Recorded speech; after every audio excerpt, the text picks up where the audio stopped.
આજે સાંજે એ અમારો એક નાનો પ્રયાસ છે અમારા માતા પિતાને એમનો આભાર માનવાનું. હા હા અમારા માતા પિતાનું આભાર માનવાનું.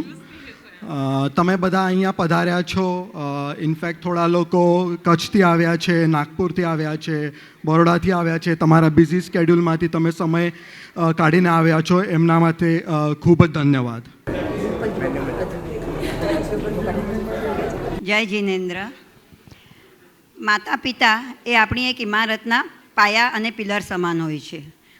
માતા પિતા તો પિલર છે જ, પણ આ પ્રસંગે અમે અમારા પાયા જેમણે અમને મજબૂત બનાવ્યા છે એમને ક્યારે ભૂલી ન શકીએ. અમારા દાદા માવજીભાઈ ગંગર અને દાદી જેતબાઈમાં કદી ન ભૂલાય એમનું ઋણ એવા ઉચ્ચ વ્યક્તિત્વ ધરાવતા હતા. સાદું જીવન, ઉચ્ચ વિચાર, એ કહેવતનો સંપૂર્ણ મર્મ જેમનામાં સમાઈ જાય એવા અમારા દાદા દાદી, જેમનું અઢળક પ્રેમ, વહાલ અને આશીર્વાદ હંમેશા અમારા પર વરસતા જ રહ્યા છે. આજે પણ અમારા ઘરોમાં એમની હાજરી અનુભવાય જ છે. તેઓ એક ઉમદા વ્યક્તિત્વ તો ધરાવતા જ હતા, સાથે સાથે પરોપકાર એ એમનો જીવન મંત્ર હતો. સાદગી અને સજ્જનતા એ એમના ગુણો હતા. એમને અમે ક્યારે પણ ભૂલી ન શકીએ. એમને આ પ્રસંગે યાદ કરવા એ અમારા માટે બહુ જ મોટું વાત છે. અને તેઓ અમને ખાતરી છે કે આજે પણ જ્યાં હશે ત્યાંથી શુભાશીષ અને આશીર્વાદ અમારી ઉપર વરસાવી જ રહ્યા હશે, કારણ કે એમના આશીર્વાદ વગર આ બધું શક્ય જ નથી.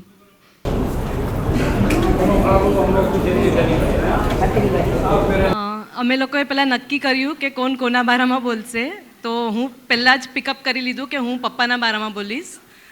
આજે આ ફંક્શન કર્યું છે તો મને એક ચાન્સ મળ્યો છે કે હું મારા પપ્પાને થેન્ક કરી શકું. એટલે મારા પપ્પા ખૂબ જ સ્ટ્રિક્ટ અને ડિસિપ્લિન્ડ હતા, તો પપ્પા તરફ કોઈ બી વાત ડાયરેક્ટ નહીં પહોંચતી હતી.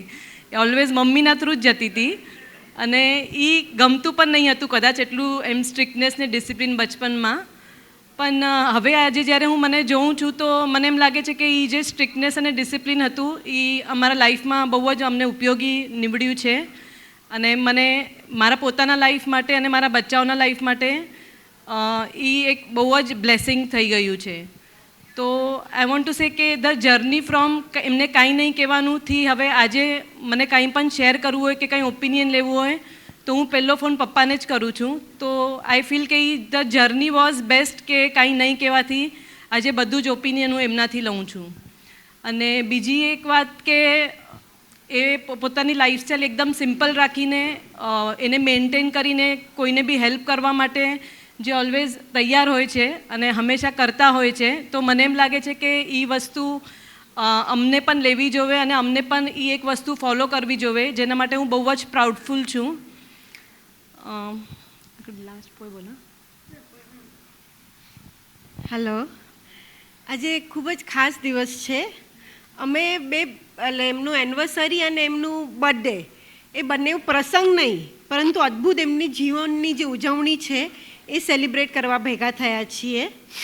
અને મને મારી મમ્મી વિશે હું થોડું કહીશ તમને. એટલે એમને છે ને ક્યારે બી સ્પોટલાઇટમાં ચમકવું નથી ગમતું, પણ એમનું પ્રેમ, એમનું બિહેવિયર, એમનું નેચર જ એવું છે ને કે બધા એમને માર્ક જ કરે કે ના છે આ. અને બીજું, એવરીવન નો she is very health conscious. તો એટલે અમને હેલ્થની ટિપ્સ એ બધું તો અમને ફ્રીમાં જ મળે છે. અને એટલે અમારા પર્સનલ બંને લાઈફ કોચની અમને જરૂર નથી, એ બંને અમારા પર્સનલ લાઈફ કોચ છે. એટલે આજે એમના 75 વર્ષની ઉજવણી અને એમના 53 વર્ષ લગ્નના જે સંગાત છે, એમનો સુંદર સંગાત, એ સૌ ગર્વથી ઉજવી રહ્યા છીએ અમે. અને અમારા પરિવારના એ બંને હાર્ટ છે. અમારું પરિવાર 8 લોકોથી ચાલુ થઈને આજે 19-20 જણાનું થઈ ગયું છે. તો દે આર હાર્ટ ઓફ અમારા પરિવારનો. So thank you, love you.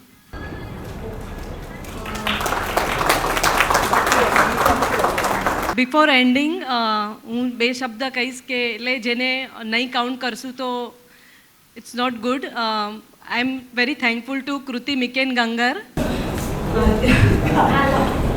જે ઓલવેઝ મમ્મી પપ્પા માટે એટલે વન સ્ટોપ છે કે ક્યારે પણ એમને કંઈ હોય કે કંઈ બી હોય તો એ લોકો પહેલાં એના પાસે જ જાય છે ને બધા પ્રોબ્લેમ એકદમ ફાસ્ટ સોલ્વ થઈ જાય છે. તો એ ઘણી વસ્તુ અમારા સુધી બી નથી આવતી, બધી ત્યાંથી જ સોલ્વ થઈ જાય છે. અને આ પ્રોગ્રામનું બી અમે એને ખાલી આપી રાખ્યું હતું, આગળનું બધું ફોલોઅપ અને બધું એણે જ કર્યું છે. તો હું એને પણ બહુ થેન્કફુલ છું.